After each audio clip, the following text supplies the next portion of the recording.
Brought to you by Sharda University. Where the software engineer meets the gifted content writer. The world comes together at Sharda University. पिछले कई दिनों से global media में एक सवाल बार बार उठ रहा है, क्या मस्क और ट्रंप की दोस्ती टूटने वाली है? इस सवाल का जवाब खुद स्पेसएक्स और टेस्ला जैसी कंपनी के मालिक एलॉन मस्क ने दे दिया है। उन्होंने अमेरिकी राष्ट्रपति डोनाल्ड ट्रंप की सरकार में अपनी भूमिका छोड़ दी है। 29 मई की सुबह सुबह मस्क ने एक पोस्ट शेयर करके लिखा, एक खास सरकारी कर्मचारी के रूप में मेरा निर्धारित समय खत्म हो रहा है। मैं राष्ट्रपति डोनाल्ड ट्रंप को धन्यवाद कहना चाहूंगा कि उन्होंने मुझे बेकार में खर्च होने वाले पैसों को बचाने का मौका दिया। डोज मिशन समय के साथ और मजबूत होता जाएगा क्योंकि ये पूरी सरकार में काम करने का एक तरीका बन गया है।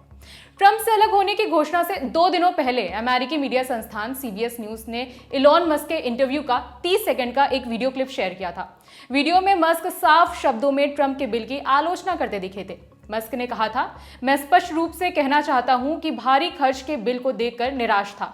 ये बिल ना सिर्फ बजट घाटे को बढ़ाता है बल्कि बजट को भी कम करता है और डोज टीम के काम को कमजोर करता है। मुझे लगता है कि एक बिल या तो बड़ा हो सकता है या फिर सुंदर हो सकता है। इस वीडियो में मस्क उस बिल का जिक्र कर रहे थे जिसे ट्रंप अपना अहम और शानदार बिल बताते हैं, यानी कि ट्रंप का बजट बिल। इस बिल में अमेरिका में टैक्स को लेकर बड़े बदलावों की संभावना है। बताते चले कि डिपार्टमेंट ऑफ गवर्नमेंट एफिशिएंसी यानी डोज ट्रंप सरकार का वो विभाग है जिसे सरकार के पैसे बचाने के लिए बनाया गया है।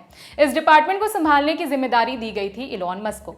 मस्क सरकारी खर्चे से परेशान तो थे ही, लेकिन साथ में दोस्ती टूटने की एक और वजह है, वो है टैरिफ को लेकर ट्रंप की सनक। दूसरी बार सरकार बनने के बाद से ही ट्रंप लगातार रेसिप्रोकल टैरिफ लगाते गए। रेसिप्रोकल टैरिफ यानी कि 10 को 10। अगर कोई देश अमेरिका के भेजे सामान पर X% टैक्स लगाता है तो अमेरिका भी उस देश के भेजे सामान पर X% टैक्स ही लगाएगा, ना ज्यादा और ना ही कम।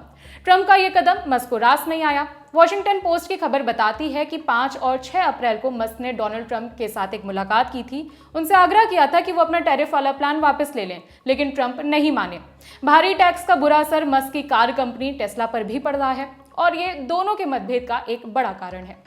लेकिन दोनों में यह झगड़ा शुरू से ही नहीं था। दूसरी बार सत्ता में आने के बाद से ही ट्रंप ने मस्क पर काफी प्यार बरसाया। उन्हें कई बार साथ में भी देखा गया।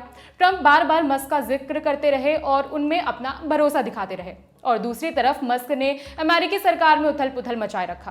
पैसे बचाने का दावा करते हुए उन्होंने हजारों लोगों की छटनी कर दी। कई सरकारी विभागों और एजेंसियों को तो या तो उन्होंने खत्म कर दिया या फिर दूसरे विभागों के साथ मिला दिया। इसके कारण अमेरिकी सरकार के खिलाफ मुकदमों का अंबार लग गया। अब सवाल है कि मस्क को हासिल क्या हुआ? पिछले महीने न्यूयॉर्क टाइम्स ने अपनी एक खबर में बताया था कि इतने बवाल के बाद भी मस्क को ज्यादा कुछ हासिल नहीं हुआ। अंत में वो अपने आंकड़ों को तोड़ मरोड़ कर पेश करने लगे थे। वो डोज के टारगेट को कम करके बताने लगे थे ताकि अपनी उपलब्धियों को बढ़ा चढ़ाकर पेश कर सकें। मस्क के डोज छोड़ने की खबर अचानक नहीं आई। कुछ समय पहले से ही इसकी अटकलें लगाई जा रही थी। खर्च में कटौती के लिए बड़े फैसलों के कारण मस्क और ट्रंप सरकार के अधिकारियों और नेताओं के बीच में टकराव भी हो रहे थे। हाल ही में मस्क ने यह भी संकेत दिया था कि अब वो फिर से अपना पूरा ध्यान अपने बिजनेस पर लगाएंगे। और फिर तमाम खबरों के बीच 29 मई को मस्क के अलग होने की खबर आ ही गई।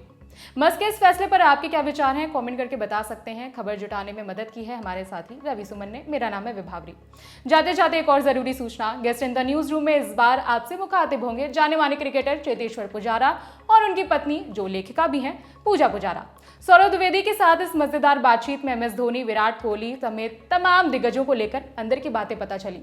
साथ ही ड्रेसिंग रूम के कई सारे किस्से भी खुले। देखिए ये ललन टॉप एपिसोड शनिवार 31 मई को दोपहर 12 बजे सिर्फ thelalantop.com पर।